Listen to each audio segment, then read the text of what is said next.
Hello and welcome to the GZERO World Podcast. This is where you can find extended versions of my conversations on public television. I'm Ian Bremmer, coming to you today from Davos, Switzerland, home of the 56th World Economic Forum. Nearly 3,000 participants are gathered here from more than 130 countries, including hundreds of CEOs and dozens of heads of state. It's the largest gathering of such leaders in the post-COVID era. But one man made an entrance that chilled even the crisp alpine air. On the eve of this gathering, U.S. President Donald Trump doubled down on his desire to own Greenland, even threatening tariffs against the bloc of European countries who drew a red line in the snow and stood with Denmark. This transatlantic battle is, of course, just one of many geopolitical challenges on the table in Davos, and a moment defined by enormous uncertainty. In Europe, allies are adjusting to an America that is more transactional, one that is dismantling the global order it created and fostered for decades. And today, I'm bringing you two conversations that get to the heart of that shift. Finland's President Alexander Stubb joins me to discuss how Europe is responding to this new reality. And also, I spoke with the International Monetary Fund's Managing Director, Kristalina Georgieva, about what the change in the world order means for the global economy. Let's get to it.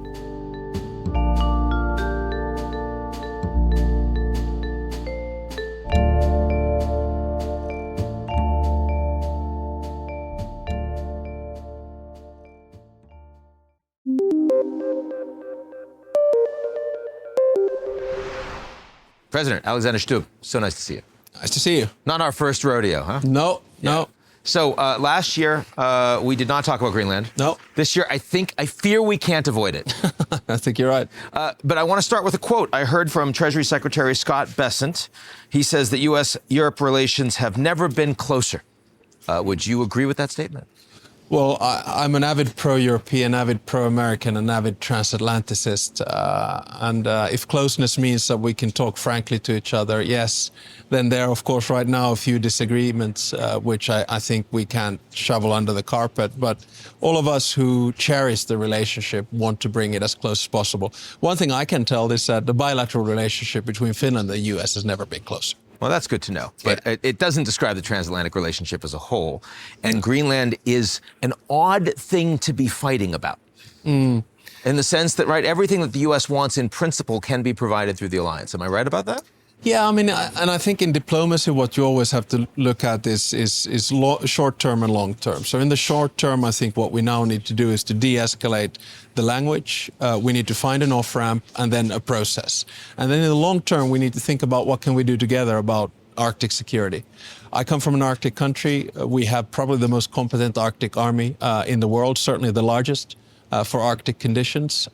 I think if we can find a process which leads to the NATO summit in Ankara with a big package on how NATO reinforces Arctic security together, of course, with the United States, then I think we will come off quite well.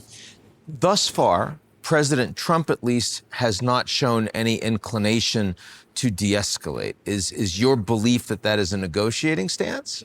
Well, I mean, Davos is for discussion. So I think the good thing is that the U.S. administration is coming here really as the most impactful administration ever. I've never seen so many ministers, secretaries of state, and other U.S. players, including, of course, the president himself. I'm sort of, carefully optimistic that we will. So you think we will come out of Davos and actually we won't be talking about the United States needing to take sovereignty of Greenland? Well, I'm not going to put words in the mouth of the strongest president in the world. He's the one who decides. But all of us working in the back office who are avid transatlanticists are trying to find solutions which will work both for the United States, the alliance, and of course for Greenland and Denmark themselves. Talk about the European response. Certainly there is a level of, I would say, consistent private concern over this crisis needing to be responded to. How aligned would you say the Europeans are on a common position publicly, what needs to be done? Well, I mean, the first thing to say is that as an EU nerd, I don't think I've ever seen the European Union more united than what we have been actually pretty much ever since COVID. I mean, that's when people started to understand that it's good to have European integration. Then came Russia's war of aggression in Ukraine. Then came the energy crisis. Now we're working on defense. We're together in NATO. So I think there's a lot of unity. Of course, then you have, countries like Hungary and Slovakia who sometimes take a different line. But that's a little bit beside the point. In this particular case, I think we are very united. And I think you have two schools of thought. One school of thought is, okay, let's de-escalate, let's find an off-ramp and do what we have done previously. And the other school of thought says, no, we need to go immediately for retaliatory measures. Well, the first thing we need to find, and I think the end result will be somewhere in between. So when you do the de-escalation, you at the same time prepare just for a rainy day if something happens. Of course, the EU has the measures. I hope, and I don't believe that we have to go that far. So long answer, the short version is, yes, I feel that Europe is very united on And this. to explain to our viewers all over the world, when you say the EU has the measures, what you mean is the competency to respond on trade, the anti-coercion instruments. These reside at the EU level. They're not individual countries. Yeah, so just to put it in very simple terms, the European Union has 27 member states, and there are few areas where it has exclusive competence. And the key areas in this particular case is monetary policy, trade policy, customs. So, you have a number of instruments that can be used if needed. I hope we don't have to use them, and I hope we'll be able to de-escalate. But of course, the next few days will tell. As I said, I'm carefully optimistic. The tools you need to have in your pocket are in part for credibility. That, of course, Trump does not respect weakness.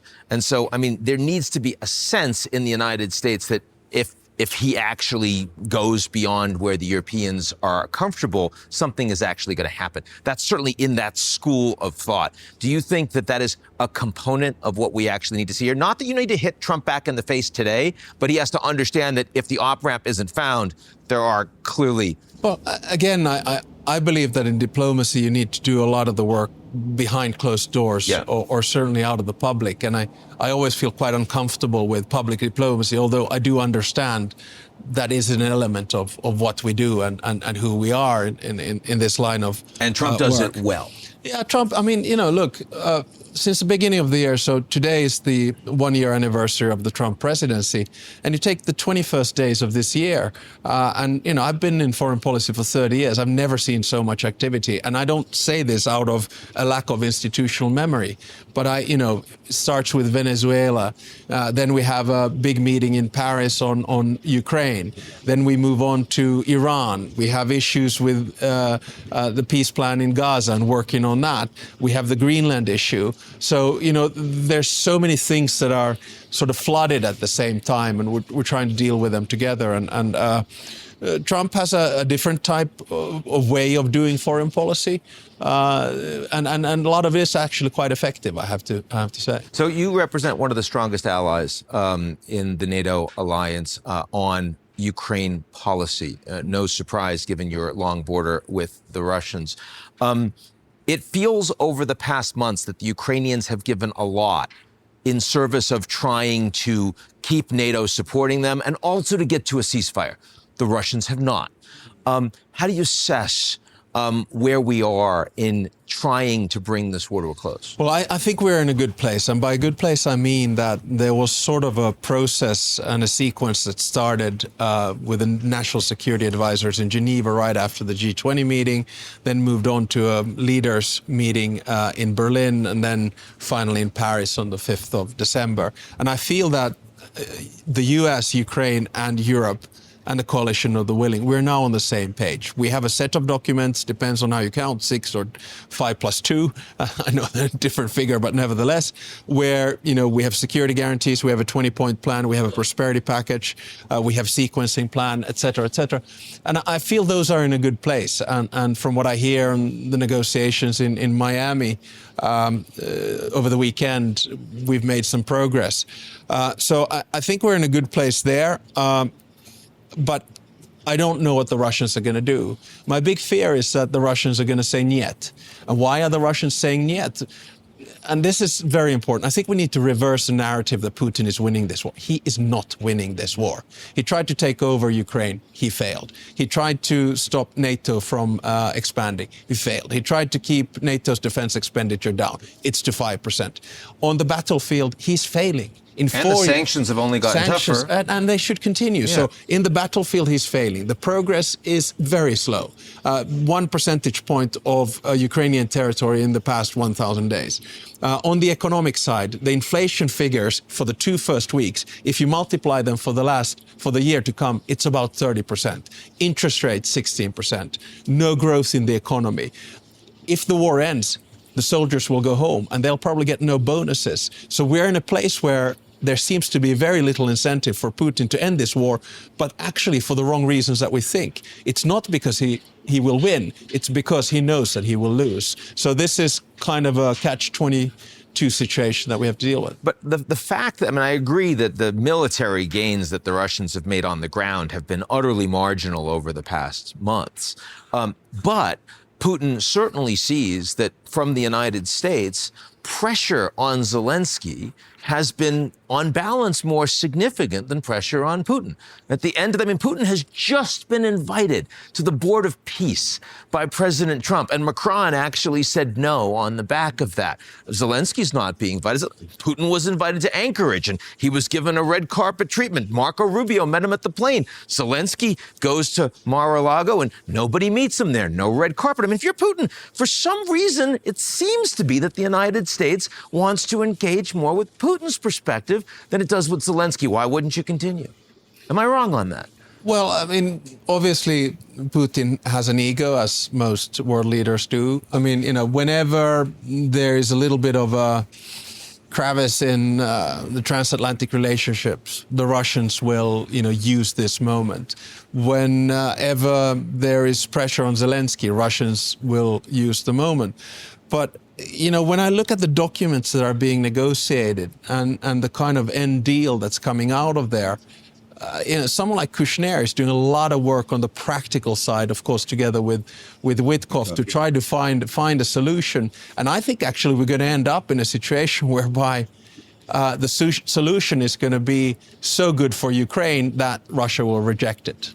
Yeah, so you ultimately don't have a lot of faith that we're going to get to a ceasefire this year? Oh, we work towards it. I think we work on 3 scenarios. One is that this war of attrition will continue. The second one is that we get a ceasefire of 90 days and then a peace agreement. And then the third one, of course, is, you know, catastrophe of one form or another.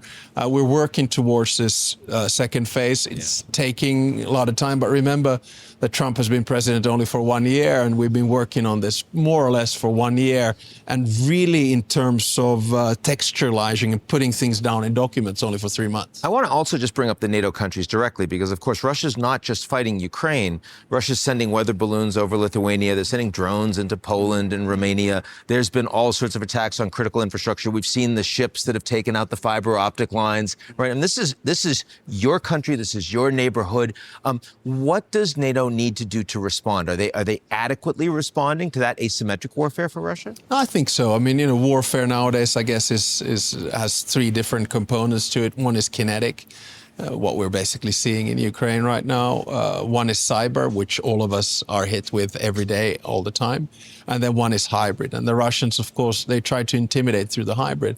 And just to give you, I guess, 3 examples of how we've dealt with it. The first hybrid attack has been sending over asylum seekers across the Finnish border. Well, we legislate, we close the border.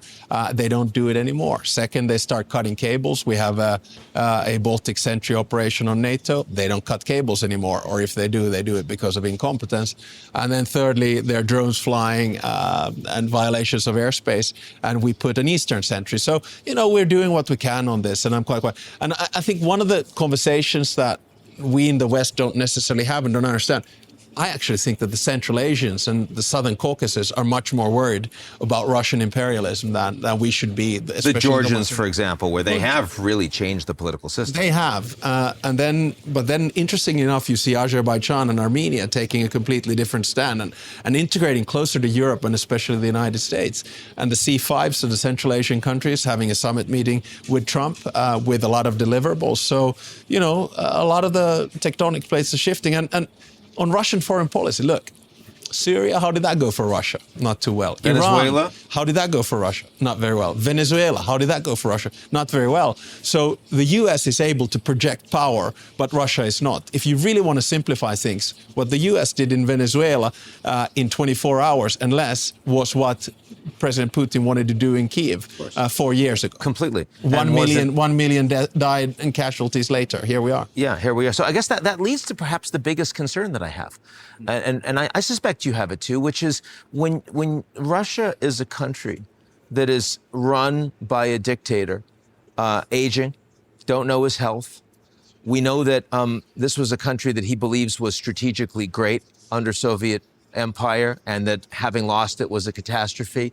And now they're a shell of what they used to be, and they can't project influence all over the world. You didn't mention the Wagner Group and how much they've lost in Africa, for example, and the so-called coup belt. I mean, the reality is that Russia is becoming, at best, a junior partner to China. That's a dangerous position for a man who has complete control of his country, not to mention a lot of nuclear weapons. No, it's true, and that's why we, have to be balanced and tactful and try to navigate through this quite dangerous era of changing world orders. I firmly believe we are in this. We've had this conversation many times. I just wrote a book on the changing world order, and we can make a mistake, as they did after World War I, the system wasn't strong enough.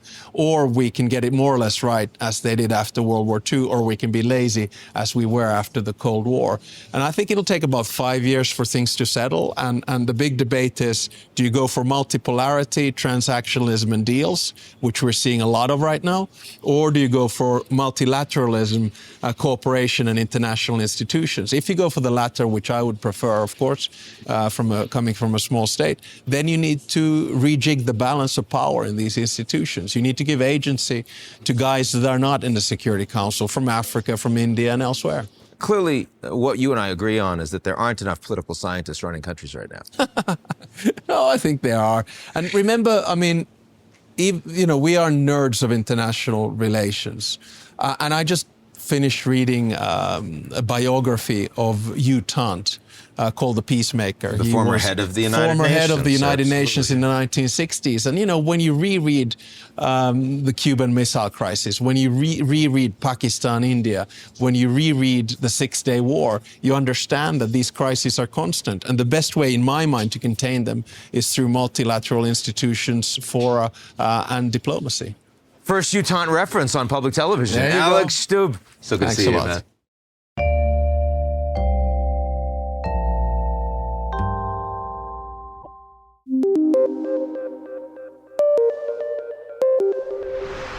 That was my conversation with Finland's President Alexander Stubb. Now, for the economic view, here's the head of the International Monetary Fund, Kristalina Georgieva. Kristalina Georgieva, so nice to see you as always. Thank you for inviting me. So, it's been challenging and uncertain backdrop, but not from the IMF. You actually just increased the economic outlook for a lot of countries around the world, for China, for the US, for India, for even the Eurozone. For even the Eurozone, which is kind of shocking to me. How can we get excited about, why did you upgrade the Eurozone right now? Well, let me start by saying that what we have done is pretty much we returned to the projections we had in October before Liberation Day. And at that time, we saw okay performance, but not fantastic. And then, of course, many got very excited about recession in 2025. We were not among those. We said we see very strong systemic reasons why the economy is resilient. And I can tell you that has proven right. There are 4 things that are acting in favor of more resilient economy, and they're holding it despite all the turbulence and uncertainty. The first one is, over the last decades, governments smartly moved out of economic activity almost everywhere. There are very few countries where governments are still running companies. They left the private sector. The U.S. is moving a little bit more in that direction, there is a little bit of this here, a little bit of this there. But you'd say that that's at the margins. But it's not fundamental. The core is let the private sector do it. And at the time of uncertainty, private sector, much more agile, they act swiftly and they bring dynamism. Second source of resilience, the fact that the tariffs have proven to be much lesser risk for the world than we feared. Even though when they were announced, the highest levels we've seen in almost a Absolutely century. the highest. Massive tax on American consumers. Everyone's saying the Yes, supply yes. chain's going to break. Why not? We were saying at that time, don't rush. Let's see the data. Majority of the world decided that tariffs, thank you, but no thank you. Mid-sized countries, smaller countries, regional blocs, they all decided that they want to protect a world of fair, free trade. So we had then the United States as an outlier. But the United States, one, is 13-14% of global imports, exports. Two, the announcements then were corrected through exceptions, negotiations, and the result is a much lesser impact, very mute impact of tariffs. Third reason. It is there. It is there, but it is very minor. Now, mark my word, we should not take this for granted. We have to always remind countries of the benefits and costs of how they choose to participate in trade. Third reason, AI. Not only enthusiasm and massive investment, 1.5 trillion, but actually we see the impact in terms of productivity already. And the expectation for increase in productivity is getting people hugely excited.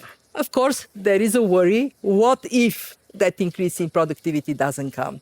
The fourth reason is one that I want to stress because we absolutely take it for granted. And it is that since the global financial crisis, central banks, fiscal councils, finance ministries, they have learned to act responsibly and to have policy, fiscal and monetary policy, that is positive for business and for households. And is also long-term. It is longer term, it is defined in a way, it is evidence-based. So all these four reasons together, they are protecting the world economy from the uncertainty that, of course, is dominant. But And even the Eurozone. so Eurozone. Because and you they said, don't seem Eurozone? to have the competitiveness, the productivity, the investment in technology. What is it? So here it is. The Eurozone is consistent of countries where you have big businesses, you have SMEs, you have the Nordics that are very much innovation-driven economies. So it is not one block that is all the same everywhere. You have the new member states a little bit more hungry for performance. So that leads to the better outcome in the Eurozone. Plus, in the Eurozone, what we see today is finally an awakening that they cannot anymore drag their feet on completing the single market. Now, from accepting they have to do it to actually doing it, there is a lot of walk, but there is a much more sober attitude. I know that people may think of developments, tensions within the Western Alliance only as a problem. I actually think it's an opportunity. Because it forces more recognition, action. Forces more determination to act. So the Eurozone got a little bump, 0.2%. For fairness, US 2.4%, Eurozone 1.3%. So the Eurozone has to aspire for more and better. But all in all, not a bad place.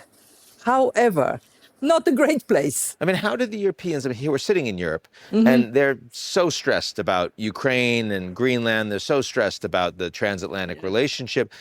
But they haven't been growing anywhere close to the pace of the United States over the past decades. How do they attract capital? How do they turn a growth model? How do they avoid turning into massive anti-establishment populism that'll make it only worse for them? So first, you're absolutely right. In 2008, the European economy was bigger than the US. Now it is smaller. And why? Because of lack in productivity growth. Why there is lack between the US and Europe? Many reasons. Risk-taking, much higher in the US than in Europe. Availability of venture capital, much more there than here. The fact that in Europe, regulatory overreach is suffocating businesses. So the question is, how do they still have money? I see two reasons. As you know, I lived in Brussels for 7 years. First reason is Europe is a very nice place to live. The World Bank some years ago wrote a report and classified Europe as lifestyle superpower. So many choose to invest in Europe and work in Europe and live in Europe because it's less stressful. Second reason, there is a lot of innovation nonetheless in Europe. It doesn't grow on scale, but when you visit research institutes or small up-and-coming companies, you actually see why there is so much appetite now in venture capital in the United States to invest in Europe.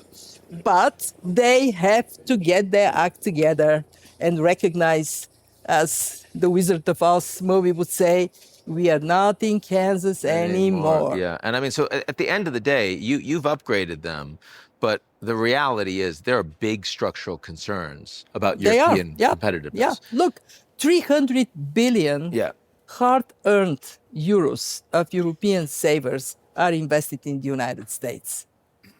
Unless this is corrected, they simply cannot catch up. So capital market union, energy union, 28 regime, they have to do all of this. So Kristalina, you said that AI, the productivity gains, you're already starting to see them. Are you seeing them in a dramatically differentiated fashion in the US and China than you are in other parts of the world? So definitely the United States is leading. Definitely in China, there is a very short path from invention to penetrating sectors. And the rest of the world is still a bit on the lookout. In a sense, the world is now divided in three categories. Those who make it. Those who use it. Those who look at it and see it and kind of aspire to use it. And those that are saying, and what is happening? Yeah. And so the US is here. Unfortunately, majority of developing world in the third category. So you ask, do you see it? We did a very interesting piece of research that shows that already 1 in 10 job descriptions would include at least one new skill, IT, AI related, or 2 or 3 or 4. And when these people are hired, they're paid better. When they're paid better, they spend more. When they spend more, that benefits the low-skill service workers. So what is the impact? You have on 1% increase of new skills hire, 1.3% increase in total employment. But the middle skills, those that are neither well paid nor benefiting from this high pay, they get squeezed. Yeah. And the biggest danger we see from the data, tasks that are eliminated are pretty much entry-level job tasks. So young people are panicking, and they have reason to panic. Now, you did talk in the report about the potential of that the risks are increasingly on the downside.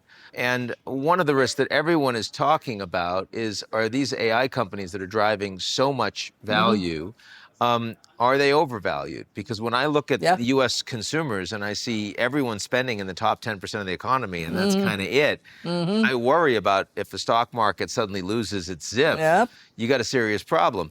Do you think of this as a 12-month alert, watch, 3-year? Like, what's the time frame where you think, there's going to be a correction? Oh, there will be a correction, of course. Would that be a massive correction or not? For now, it looks like it is not in the category of .com risk of massive correction. Because? But that can change. Just because when we look at profitability, why are people investing? There is evidence that these investments turn into what I was just describing, new types of jobs, new types of products. That is happening. I cannot tell you whether it would be in a year, in 2 years, because our view is that we should not take this risk in isolation.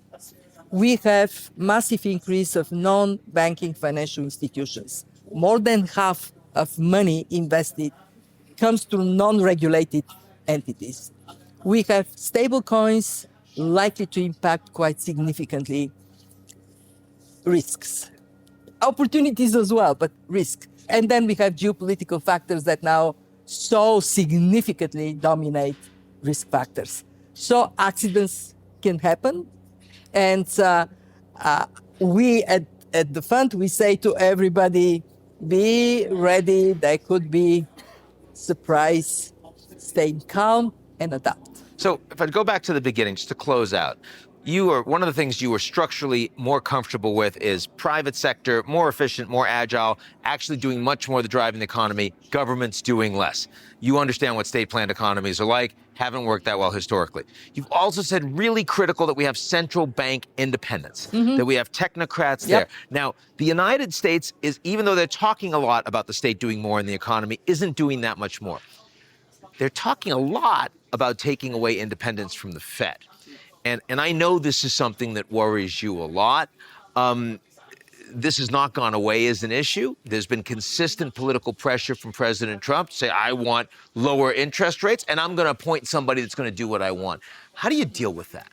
Well, let me just focus on one thing, which is, what is the evidence? The evidence is that evidence-based monetary policy is good for businesses and good for households.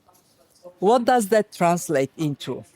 It translates into actually quite broad understanding that, of course, well-managed, accountable, independent central banks need to remain so. When I say private sector is great, I also add, and governments that do a good job in policies and institutions, these two things go together. We cannot go in wild, wild west just because private sector is great. It does need a framework to operate, otherwise we may end up in a very bad place. So what I rely on is that this long-term evidence that is valid for everybody. It's valid for big companies. It's valid for you. That it would provide the buffer. And of course, we see the Fed very important for the American businesses, for the American people, but also because of the role of the dollar as reserve currency, very important for the rest of the world. IMF Managing Director, Kristalina Georgieva. It's always great to see you. My pleasure. Thank you. That's it for today's edition of the GZERO World Podcast. Do you like what you heard? Of course you do. Why not make it official? Why don't you rate and review GZERO World? 5 stars, only 5 stars, otherwise don't do it. On Apple, Spotify, or wherever you get your podcasts. Tell your friends.